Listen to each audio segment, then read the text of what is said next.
Hey, welcome to another episode of the InNOLEvation Mindset, powered by the Jim Moran College of Entrepreneurship. I am Mark McNees, your host. Hey, today in studio, we have Giovanna Williams, the CEO and founder of Grova Creative, an integrated marketing firm. Hey, G, Hey. You go by G, right? I do. Well, it's thank very you. simple. Thanks for coming in, G. I really appreciate it. Tell us a little bit about yourself. Well, I'm not originally from Florida. I'm from Pennsylvania. I was stationed in Pensacola when I was in the Navy. That's how I ended up here in Florida. Before the Navy, I went to school for graphic design and journalism. When I got out, I went right into that field. My first real job was at Oprah Magazine.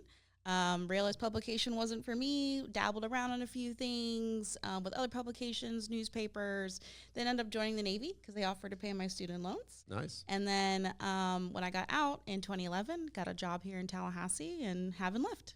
Wow, that's really interesting. In the Navy. Well, I didn't know that. So what was your job in the Navy? I was a rescue swimmer, air crew.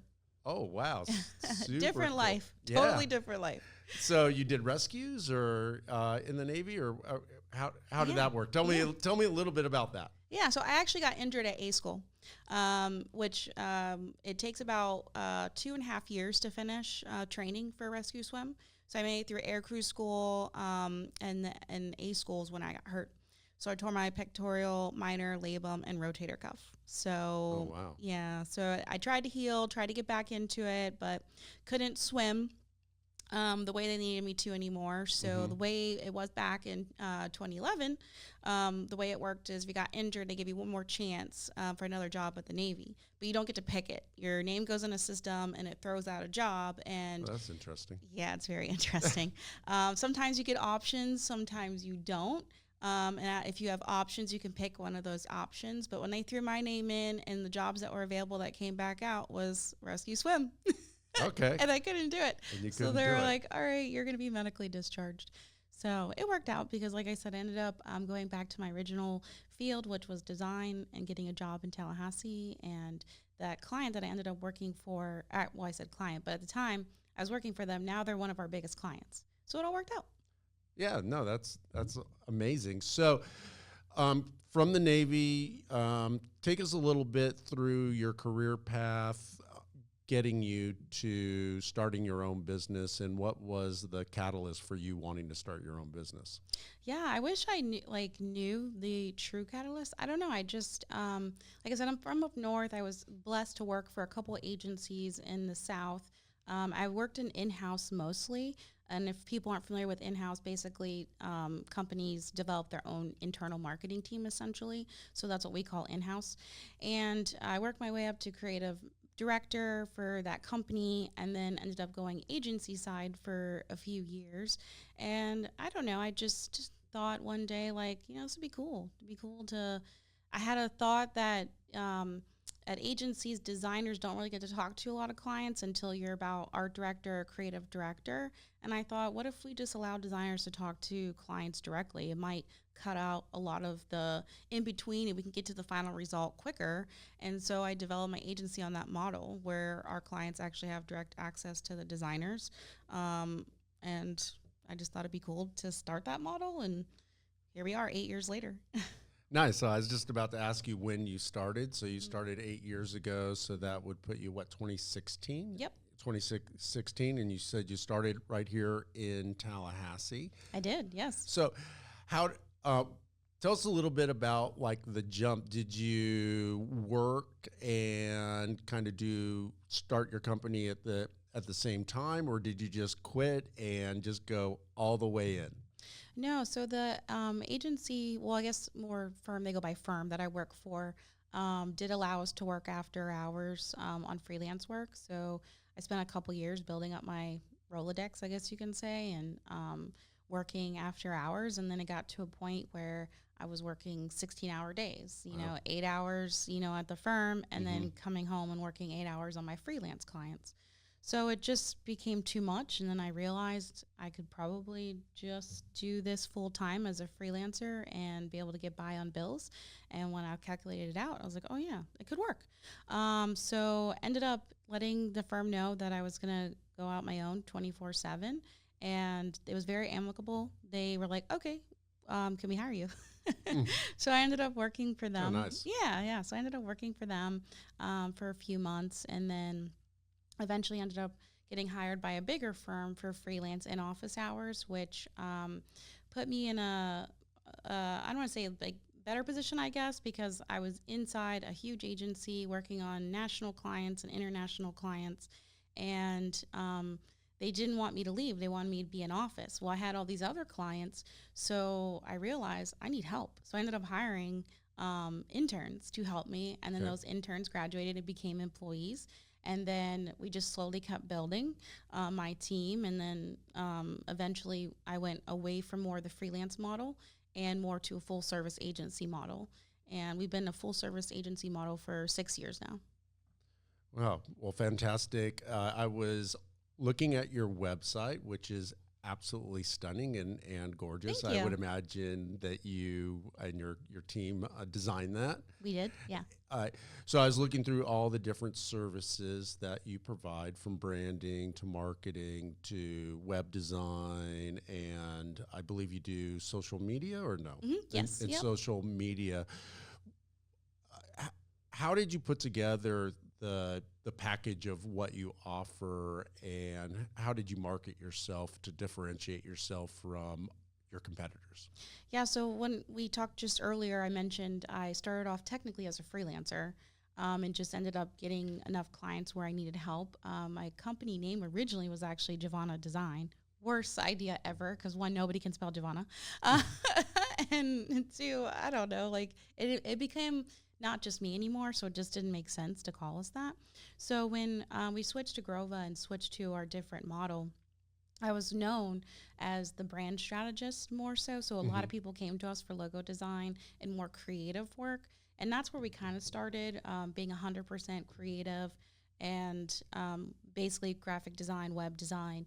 And then eventually, like when we would work with startups, they'd be like, well, hey, I need messaging and I need help with websites and I need help with starting up social media. And then as we started to work with more and more startups, we started doing more of that. And then we just eventually added more services and then became more integrated, where we offered full service packages. And I was able to bring in people who were experts in those fields, because I'm a creative director at heart, so I like to stick to the creative part. But you know, we need people who are analytical. We need people who are able to do copy editing and copywriting. And so brought more people on. And now, like I said, we're full service. Oh, that's really interesting, and love the progression of how you built out your product mix and things like that. Yeah. So getting started, and there's always challenges, and there's always people that tell you, go for it, or all the reasons why you can't do it and things like that. Did you experience anything like that? I'm sure you did. And would you be willing to talk a little bit about like some of the good advice that you got and some of the naysayers maybe that talked about reasons why you won't succeed? Yeah. Obviously, my immediate family was very supportive. It was no surprise to them that I wanted to like go out on my own. They were like, "Yeah, duh, we knew this was coming." G. I was like, "Oh, really?" Because I didn't. But I was probably about a year into my business, and maybe a year and a half. And I remember distinctly, I was sitting in my office, and someone told me that I would not be successful in the South unless I had a male partner.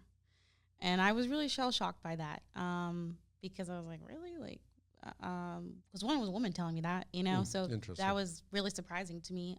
Also, to this day when I think about it, I still don't really have words. And I just, heard what that person said and was like, okay, thanks. It just kind of stunk that it was in my office because I couldn't leave, because I would have liked to have left after that comment, but just continued the conversation. And after she left, it really stung. It really stung a little bit. I started to doubt if I really was capable of doing this by myself, because I was struggling at the beginning. There are a lot of things people don't think about when you start a business that go beyond just doing the fun work, right? There's understanding taxes and payroll and business taxes and payroll taxes and finances and leasing and contracts and HR. I mean, there's so much that goes into it. And that definitely led to a lot of, I think, imposter syndrome for myself, Right.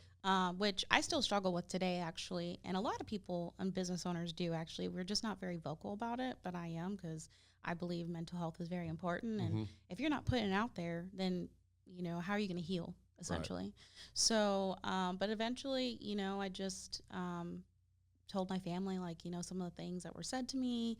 And it's all about having the right tribe behind you, right? Mm-hmm. Because then they snap you out of it, right? And they get you back in their groove. So luckily, I had those people behind me, got my confidence back, and just rolled up my sleeves and got to work. And like I said, we're here 8 years later, so I'm not doing too bad, right?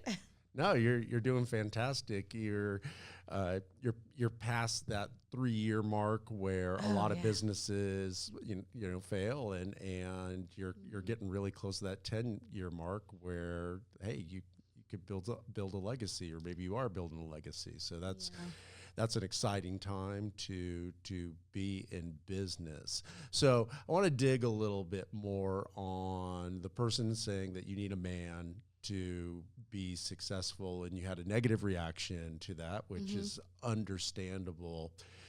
Did you find that a motivating, like, I'll show you, or you said a little bit it made you question yourself, but once you kind of like got through the initial shock of it, and that happened 7 years ago, and it's still obviously a wound, or at least a scar, and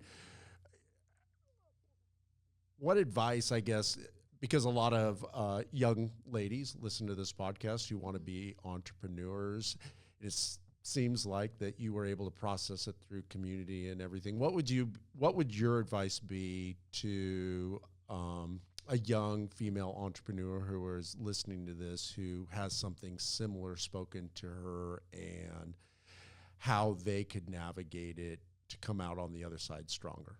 Yeah, so my initial reaction was probably 50-50. 50% like, I'm going to prove you wrong, and 50% like, whoa, did you just say that to me? And it did. I don't want to call it a crutch, because it really wasn't, but it did cause pause, right? And I wish I was the experienced G today that I was 7 years ago, Right. because 7 years ago I would have just let it roll off my shoulder and be like, whatever, nice meeting you. There's the door. But in terms of what you said earlier as well, community. That's what really helped me move past that and turn that 50-50 into 100%. I'm going to do it. I'm going to do it without any partner. No female partner, no male partner, none. I'm going to do it solo. And so far it's worked for me. I mean, all the young ladies out there who are looking to go as an entrepreneur and, make something of themselves, the biggest advice I can give you is believe in yourself. Okay. Follow your gut. No matter what people say, even if you have people in your tribe telling you something that doesn't sit right, don't listen. Take it in, maybe analyze it, but if it's not sitting right with you, don't listen. And believe that you're on the right path, and you will fail. And, that's okay. I have had a lot of bloopers as a business owner. And like I just said like 2 minutes ago, I wish I had gone through the experiences back then that I've gone through, throughout the years, because I would have not had the same reaction. And you're going to grow as an entrepreneur. And at the beginning, it's going to be tough. At the beginning, you're going to question yourself. But it takes a certain type of person to get up every day and take a beating. And I hate to say it that way, but as an entrepreneur, you do. You do. And if you're willing to just get back up and dust yourself off, then you are on the right path. And as many times as it takes for you to get back up, keep getting back up. Because let me tell you, I got bruised knees, I got bruised elbows, but it's okay, because I get to wake up and do what I love every day, and I don't regret anything. So just follow your gut, believe in yourself, and don't listen. Don't listen to the naysayers. I've been asked a lot, just what trait do I think is the most important trait of an entrepreneur? And like, do you think it's intelligence or talent or things like that? And I always say, I think it's tenacity. Mm-hmm.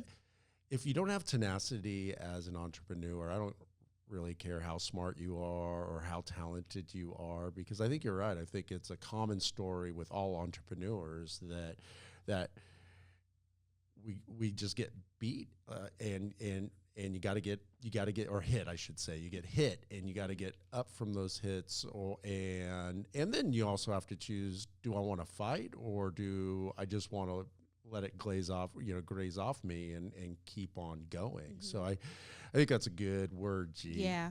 Yeah. And I want to say, like, getting up and fighting doesn't have to be combative, right? Unpack that a little bit for us. Huh? What's that mean? Unpack that. Oh, What's that mean? So, because a lot of people hear the word fight as a negative connotation. Mm-hmm. For me, no, it's more of a positive connotation. I mean, just getting up and rolling up your sleeves and doing what you love every day, to me, is a form of fighting, right? Trying to prove someone wrong is a form of fighting. It doesn't mean you have to go out there and scream at the rooftops and be rude and disrespectful to people. It just means follow your path. And for the people who are trying to push you off their path, don't let them. Be the glue. Be the glue. Stay on that path and do you. That's my favorite saying. Do you. Do you. Yes. I love it. Yeah. Just be yourself. Don't try to be somebody else, and just be the best you can be. Yeah. So the podcast is called the InNOLEvation Mindset. And so we talk a lot about mindset and how important that is for an entrepreneur, excuse me. So how has mindset impacted you over the 8 years? And I'm sure that you've had different mindsets. What has been successful for you, and what has helped you keep a positive, innovative entrepreneurial mindset?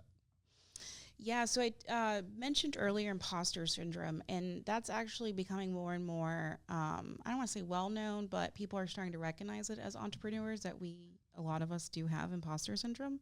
Mm-hmm. It wasn't until probably a few months ago I got to go to a conference called Veterans Edge, and there was actually a workshop on imposter syndrome. And I was like, I'm going to go, like, why not? Like, I don't know, like, my mental health I don't want to say has taken a toll, but I have definitely doubted myself, questioned myself multiple times over the years. So I'm like, why not go to this and see what it's about? And I expected the room to be empty, right?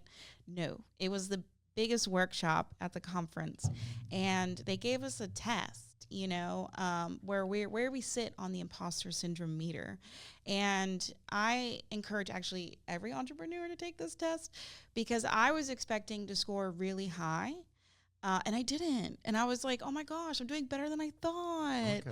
I'm not as negative about myself as I had thought in my head. And it just really opened my eyes up about the trials and tribulations I've gone through the last 8 years as a business owner. And I'm doing okay. I'm okay. And I don't know if I really have like a piece of advice to help keep your mind calm.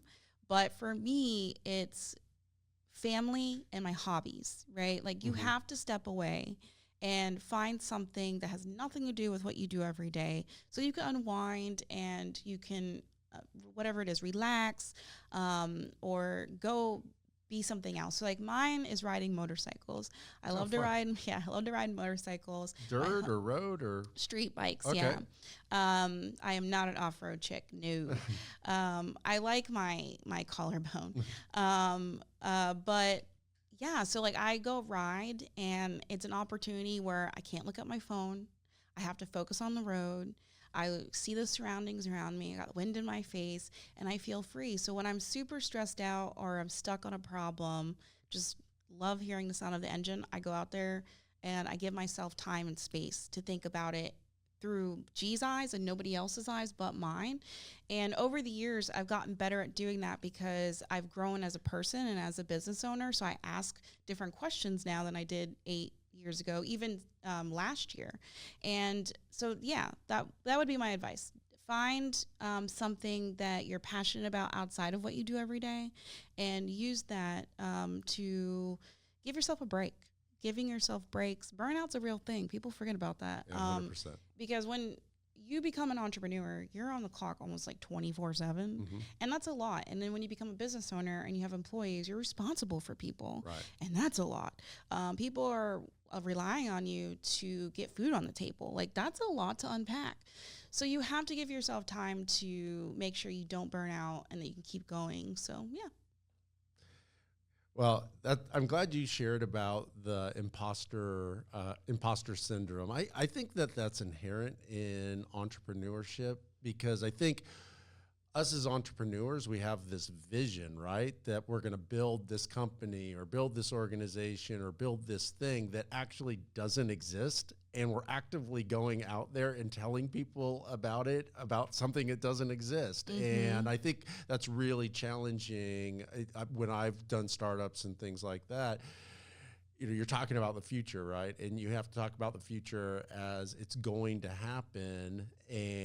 But then, it doesn't exist. And not that you're lying and saying it does exist. And I think people understand that you're building something. But I think I think it's different. Like if you and I went to go work for IBM, we could talk about IBM as like, well, this is what we do, right? Yes. And we've been doing it forever, and these are the services and everything. I think it's really, really different when you come in. It's like, hey, we can build you a website and we can make this whole brand thing. And they're like, well, how many has your company done? Or, well, we just incorporated, and things like that. And so I think a lot of entrepreneurs really do face imposter syndrome. I wish we could come up with a better term than imposter syndrome for it. Maybe it's like it's entrepreneur, part of the entrepreneurial journey or something like that. The gap between where you are and where you're going to be or trying to strive to be. And I think that really comes down to a lot of times the difference between somebody who's very content being an employee, which is a great thing, and versus someone who's going to put themselves out there and say, I'm going to build this thing, and that doesn't exist. And I think a lot of people forget, like, all the forces in the world are going against you building this, right? Because if you do build a successful business, your competitors don't want that, right? You're taking market share. And a lot of times too, unfortunately, when entrepreneurs, I see this, people get jealous and they're like, oh, you're doing this thing that's outside kind of the norm or the safe route. And I think it's really challenging. And I think that a reason that like different entrepreneurial podcasts and things like that, like How I Built This, or even this podcast, reminds us that hey, as entrepreneurs, like a lot of us, experience this. And it's interesting hearing you say, like, you thought you were going to be like one of the only people at the imposter workshop or whatever. And it, it's packed, because I think that's a common thing. I think we all feel it, because we are pitching something that doesn't exist yet. Or, we're living by vision. And I think that can be really challenging for all of us. I 100% agree. And, the thing about imposter syndrome is that it's really comes down to, do I even deserve a seat at the table? And that's really, for me, where I struggle the most. I was an employee of some of the bigger agencies, here in Tallahassee. And now I'm a competitor against them. So it gets scary, and you sit there and you're like, I don't know, like, they've been around, 25, 30 years. I haven't. Like, do I deserve to be here? Do I even deserve to start this? Do I even deserve to collect a paycheck for what I'm doing? And it took me a little bit to be like, yeah, G, you do, girl. Like, go out and get it. Get yours. There's enough clients out there. There's enough people out there for us to all share.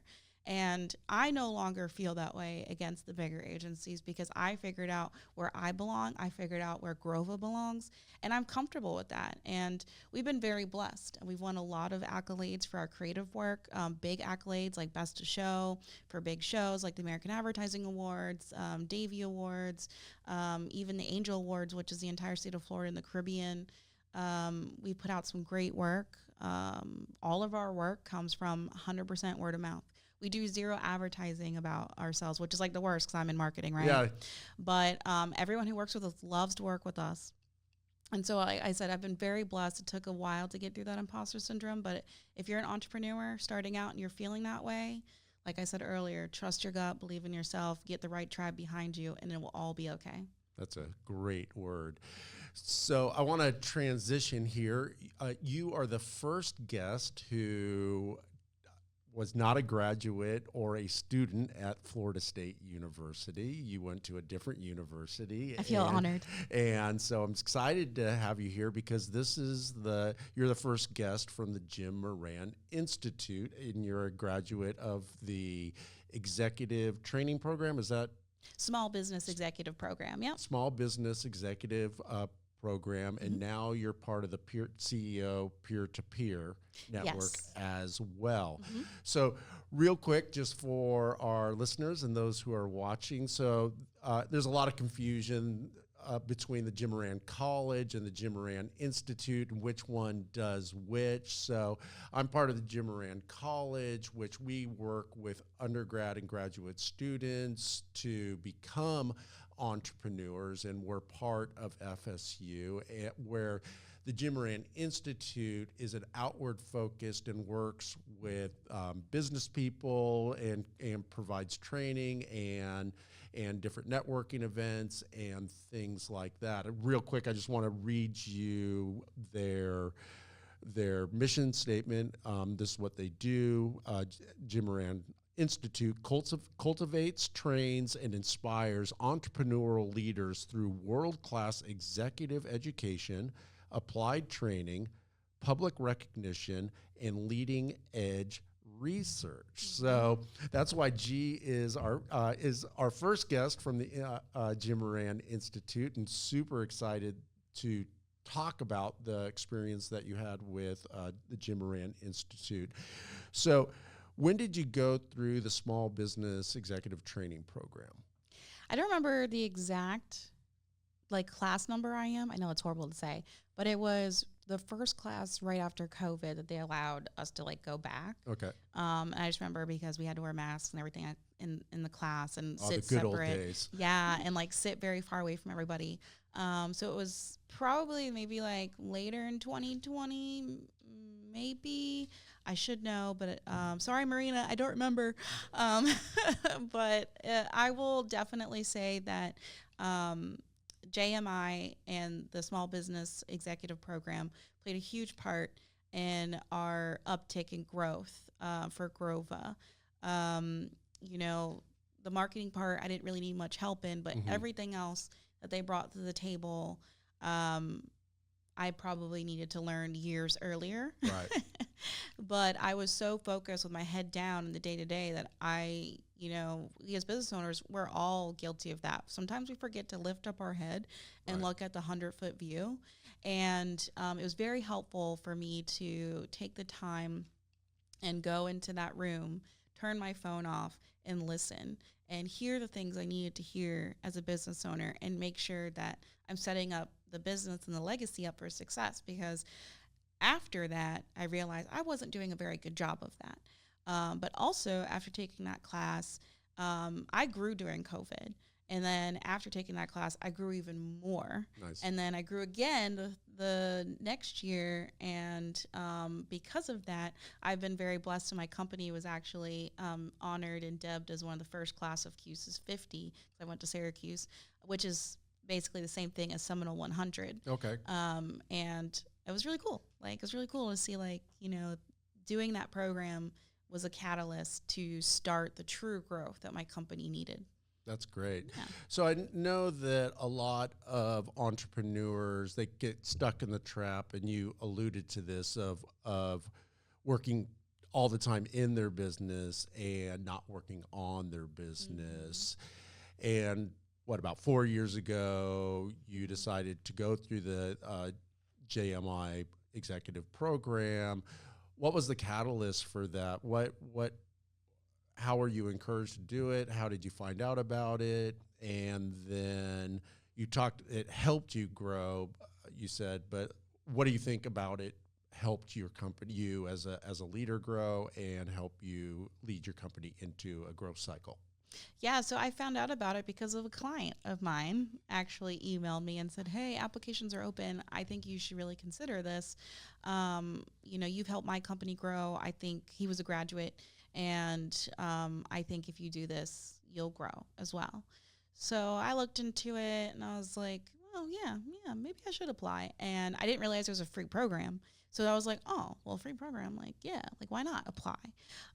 So I got in, and like I said, after doing the program, I can't remember how long it is, but if, like I said, going into that room and turning off my phone and focusing on Grova as a whole was second to none, something I needed, because after that, I started finding more and more opportunities to go to conferences and classes and workshops that did help me think 100-foot view and not, because I love the creative part of my job, right? So I will roll up my sleeves and I will get lost in that creative part and the design and strategy, and then forget about, the HR and, setting up the right accounts and all this stuff, and making sure I have a plan. Like, if anything ever were to happen to me, I'm sole owner, right? Like, I got people to take care of. I never even really thought about that until JMI program.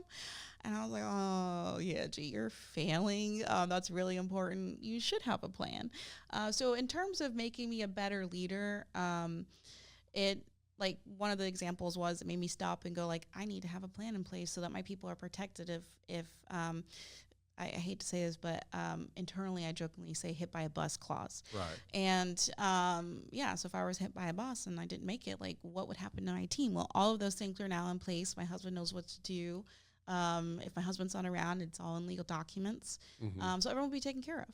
So I think it really forced me to think beyond the day-to-day and think about the future and the legacy. And I've always loved my people. I try to treat them as best as I can, but I was doing them a disservice by not making sure I had exit plans in place. But yeah. No, that's really interesting. I remember I was leading a company and we grew to a point where our CPA recommended that the company took life insurance out on me. And I thought that was such a bizarre thing. Like, at that time, it was the first time that I'd grown a company to a point where it's like, wow, they're going to take life insurance out on me. I always thought about that for family and things like that, but never really about the company. And a lot of times when I'm helping students, or all the time when I'm talking to students about how they're going to build their business, I think it's really important to think about how you're going to exit your business as well. I don't think a lot of entrepreneurs think about that, but we're all going to exit somehow, someday, and really thinking that through is like, okay, am I going to be a lifestyle entrepreneur? Am I going to do this for the rest of my life? Is there at some point that I want to sell it, or God forbid, what if I get hit by a bus? What's going to happen to the company? As you mentioned earlier, that there's families that are relying on you and Grova for their income, right? And that's a huge responsibility. So I applaud you for thinking that through. Yeah, and I'm small, like, probably compared to people who have 20 plus employees. We have 10 or under at any given time, but that's still people who rely on me. And I think coming out of JMI as well, I will say, I think one of the biggest mistakes I made as a business owner was I focused so much on making sure I went to all the advertising conferences. I went to all of the creative conferences to make sure that I was on trend, that I knew, top of the line information on things like social media, SEO, messaging, automation technologies, website technologies, which is great. And it made us more competitive in that space. but I was not going to the type of conferences that I do now. Because now I go to these conferences that make me stop and work on the business. I go to these workshops and, I don't really do business coaches, but like business coach type workshops to make me work on the business. And again, I hate to say mistake because I was so knowledgeable, I was able to expand the agency. Right. But what good of that would have that been if I didn't have certain things in place to make sure that the legacy is intact? Right. So I thank, Rena and her people for that, because like I said, I'm more prepared and I feel better now about my business than I did, when I took the class. Well, cool. Well, thank you for sharing that. So I always like to ask at the end of the podcast if you, G, could tell G 8 years ago or say 9 years ago, one thing that would have helped you, what would that one thing be? Like we just talked about, actually, take those business classes to work on the business, and then send your people more to those conferences to make them better as creatives and advertisers. Even though it was important for me to be updated on trends, I didn't need to be. I needed to be updated on business, policies, and not so much advertising policies. So advice to G back then would have been, make sure you get in early on these classes and workshops on what it is to be an entrepreneur and what it is to focus on your business.